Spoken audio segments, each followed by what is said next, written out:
Welcome to குட்டி சுட்டீஸ். Hello குட்டீஸ், இன்னைக்கு நம்ம பார்க்க போகிற கதை பீர்பாலின் உதவி. மன்னர் அக்பர் ஆட்சி செஞ்சு வந்த நாட்டில் சீதா அப்படின்ற பெண்மணி ஒருத்தவங்க வாழ்ந்து வந்தாங்க. சீதாவுக்கு கணவன் கிடையாது. சில மாதங்களுக்கு முன்னாடி உடல்நிலை சரியில்லாமல் இறந்து போயிட்டாரு. சீதாவுக்கு ஒரே ஒரு மகன் மட்டும்தான்.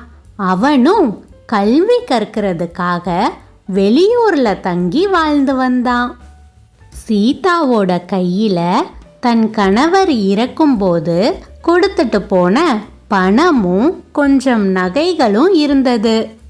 தன்னுடைய பையன் தன்னை பார்க்கணும்னு சொன்னதால சீதாவுக்கு வெளியூர் போக வேண்டிய அவசியம் வந்தது. பார்க்கணும்னு ஆசையா இருக்கு, உடனே கிளம்பி வாங்கன்னு என் பையன் கடிதம் போட்டிருந்தான்.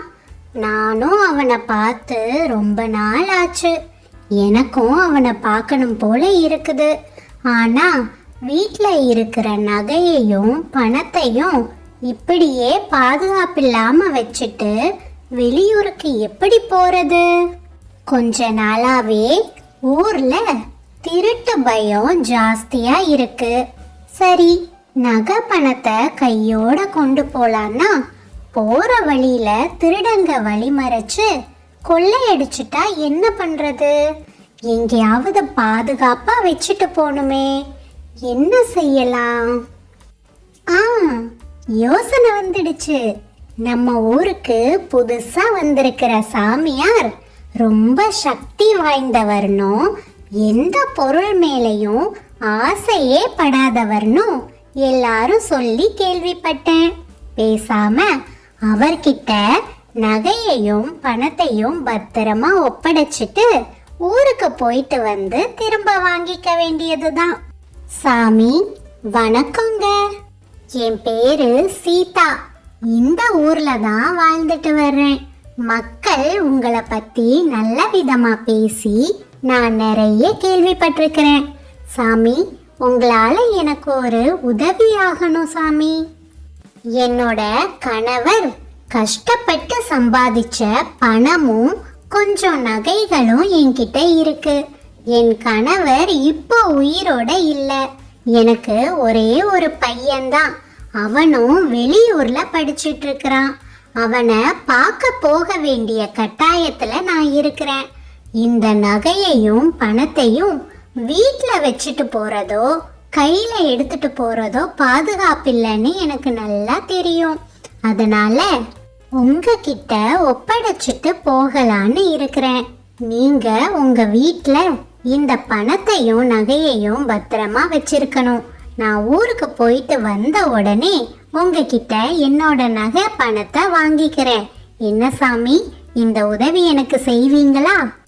இந்த மனிதர்களுக்கு தான் பணத்து மேலையும் நகை மேலையும் எவ்வளவு ஆசை. இதோ பாருமா, எனக்கு இந்த உலகத்துல எந்த ஒரு பொருள் மேலையும் ஆசையோ பற்றோ கிடையவே கிடையாது. கடவுள் ஒருத்தன்தான் இந்த உலகத்திலேயே உண்மையான பொருள். மத்த எல்லாமே மாயைதான். இந்த பணத்தையும் நகையையும் என்னோட கைகளால கூட நான் தொட மாட்டேன். என்ன பண்றது? நீ வேற உதவின்னு கேட்டு வந்துட்ட. வேணும்னா ஒண்ணு பண்ணலாம். இந்த மரத்துக்கு கீழே ஆழமா குழி தோண்டி உன்னுடைய நகையையும் பணத்தையும் பதுக்கி வச்சுட்டு போ. நான் இருக்கிற வரைய பத்திரமா பாத்துக்கிறேன். ஊர்ல இருந்து திரும்பி வந்ததும் தோண்டி உன்னுடைய பணத்தையும் நகையையும் எடுத்துட்டு போ. என்ன, சரிதானே? சரிங்க சாமி, நீங்க சொன்னா சரியாதான் இருக்கும். நீங்க சொன்ன மாதிரியே செஞ்சிடுறேன் அப்படின்னு சொன்ன சீதா பணத்தையும் நகையையும் முனிவர் வீட்டு மரத்தடியிலேயே புதைச்சி வச்சுட்டு தன்னோட பையனை பார்க்கறதுக்கு வெளியூருக்கு கிளம்பிட்டாங்க. ஊருக்கு போய் தன் பையனை பார்த்துட்டு திரும்பி வந்ததும் நகையையும் பணத்தையும் வாங்கிறதுக்காக முனிவருடைய வீட்டுக்கு போனாங்க சீதா. ஐயா, பையனை பார்த்துட்டு திரும்பி வந்துட்டேன். என்னோட நகையையும் பணத்தையும் தோண்டி எடுத்துக்கிறேன். அப்படின்னு சொல்லிட்டு புதைச்சு வச்ச இடத்துல தோண்டி பார்த்தாங்க. ஆனா அங்க நகையும் பணமும் இல்லை. சாமி, புதைச்சு வச்ச இடத்துல பணத்தை காணோமே. நீங்க எங்கேயாவது பத்திரமா எடுத்து வச்சிருக்கிறீங்களா? என்னது, பணத்தையும் நகையையும் காணோமா? ஏமா, நான் தான் உன்கிட்ட அன்னைக்கே சொன்னேனே, பணம் நகையெல்லாம் என் கையால கூட தொடமாட்டேன்னு. அப்புறம் நான் எப்படி எடுத்து வேற இடத்துல பத்திரமா வைப்பேன்? நான் நினைக்கிறேன், நான் வீட்ல இல்லாத நேரமா பார்த்து இந்த நகை பணத்தை பத்தி தெரிஞ்ச திருடர்கள் யாராவது வந்து திருடிட்டு போயிருப்பாங்க. என்னது, திருடன் திருடிட்டு போயிருப்பானா?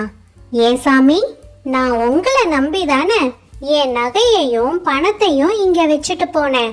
இப்போ என்னன்னா கொஞ்சம் கூட பொறுப்பே இல்லாம திருடன் யாராவது திருடிட்டு போயிருப்பான் எனக்கு தெரியாதுன்னு சொல்றீங்க.